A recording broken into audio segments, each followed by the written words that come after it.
ஓம் சாந்தி. இன்றைய முரளி 17 ஜூன் 2024.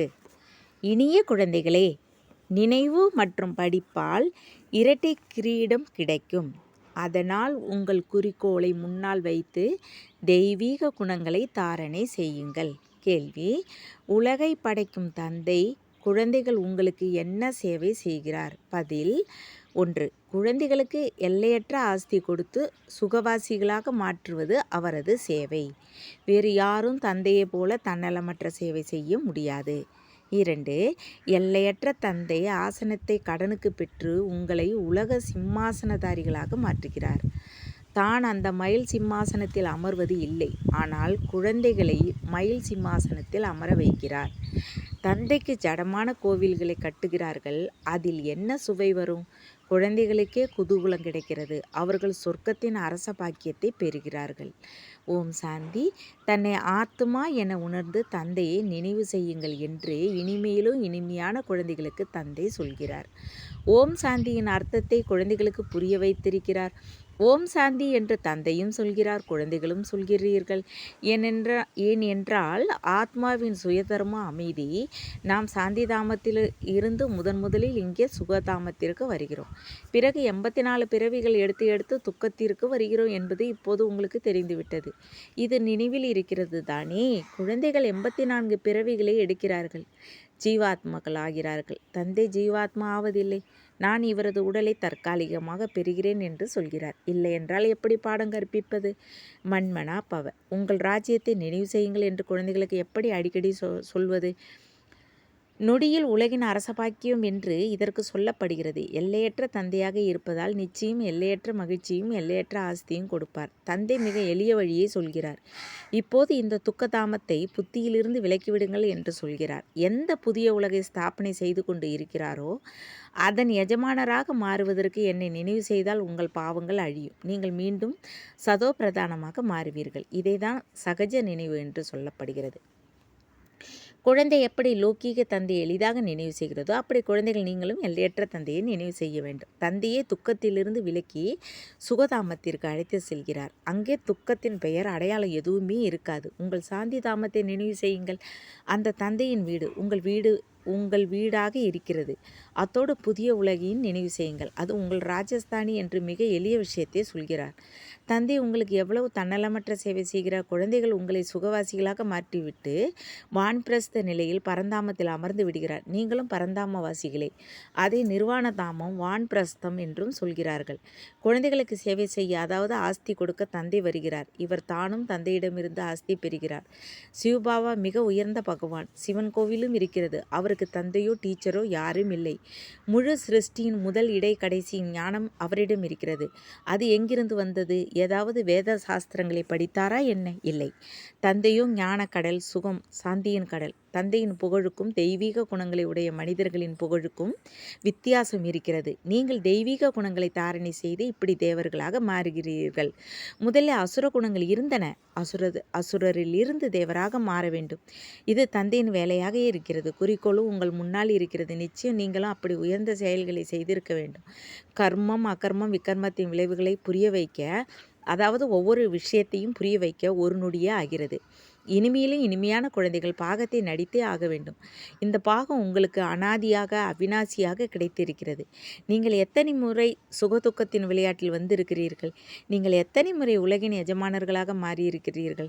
தந்தை எவ்வளவு உயர்வாக மாற்றுகிறார். சுப்ரீம் சோலாக இருக்கும் பரமாத்மா இவ்வளவு சிறியதாக இருக்கிறார். அந்த தந்தை ஞானக்கடலாக இருக்கிறார். அவர் ஆத்மாக்களையும் தனக்கு சமமாக மாற்றுகிறார். நீங்கள் அன்பு கடலாக சுகக்கடலாக ஆகுகிறீர்கள். தேவி தேவர்களுக்கு தம்மிடையே எவ்வளவு அன்பு இருக்கிறது. ஒருபோதும் தகராறு நடப்பது இல்லை.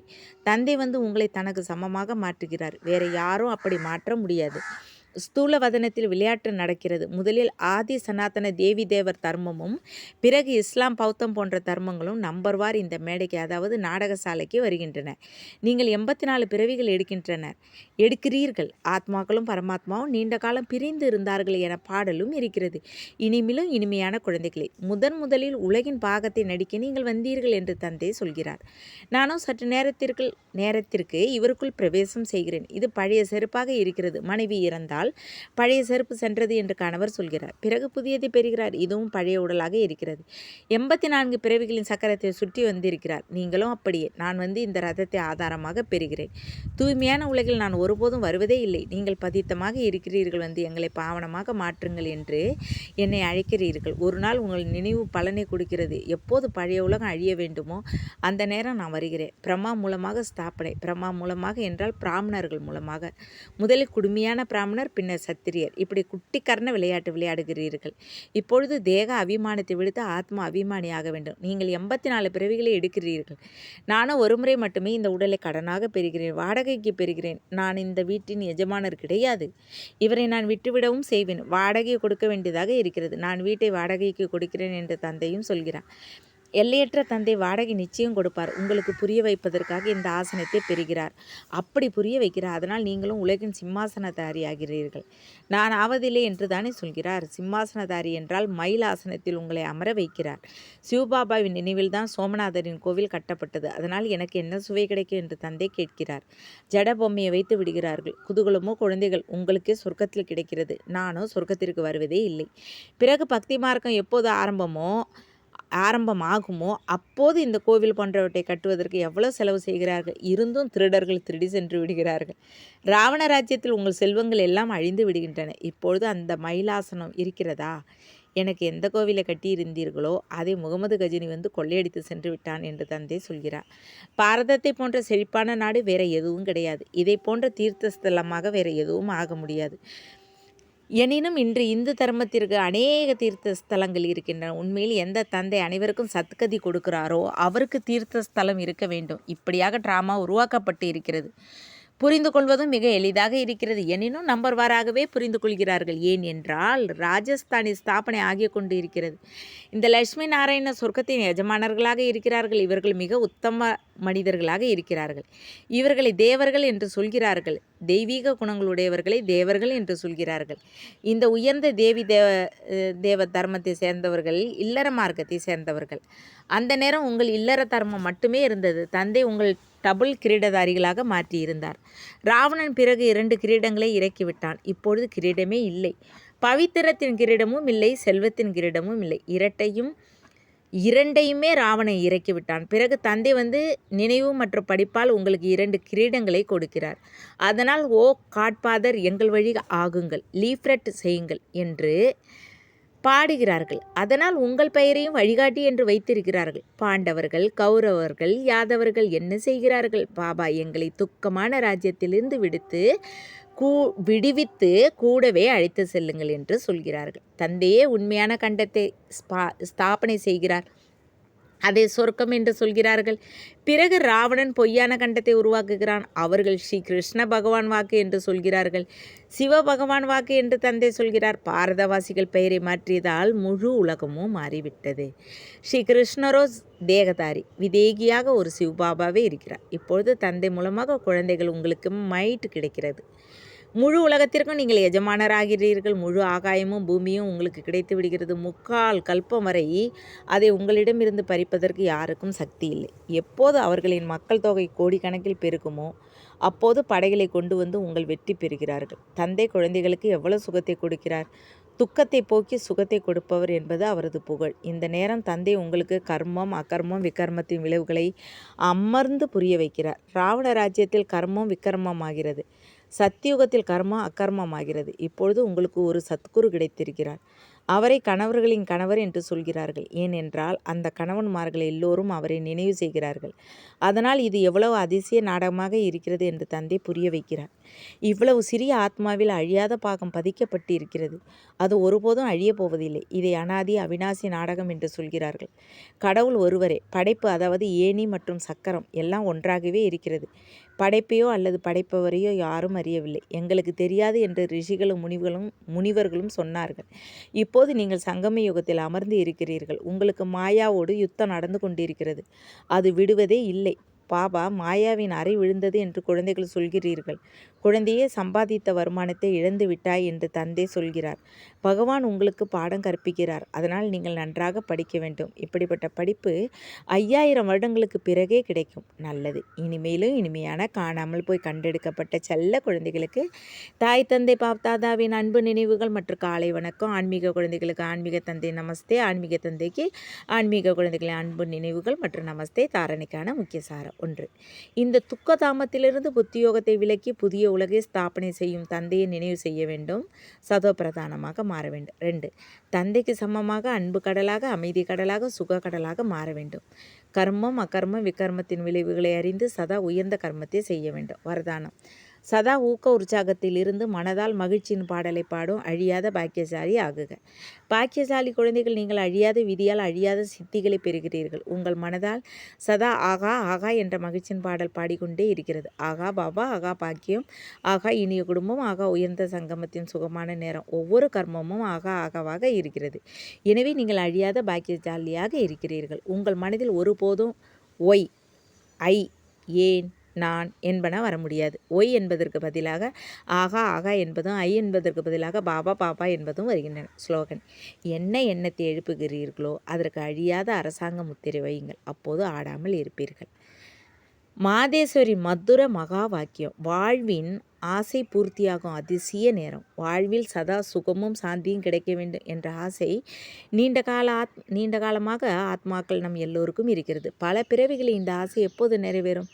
இப்போது இந்த கடைசி பிறவி. இந்த கடைசி பிறவியிலும் கடைசியில் இருக்கிறோம். இப்போது நான் சிறியவராக இருக்கிறேன் என்று யாரும் நினைக்காதீர்கள். சிறியவர் பெரியவர் எல்லோருக்கும் சுகம் தேவைதானே. எனினும் துக்கம் எதிலிருந்து கிடைக்கிறது என்ற ஞானமும் முதலில் தேவை.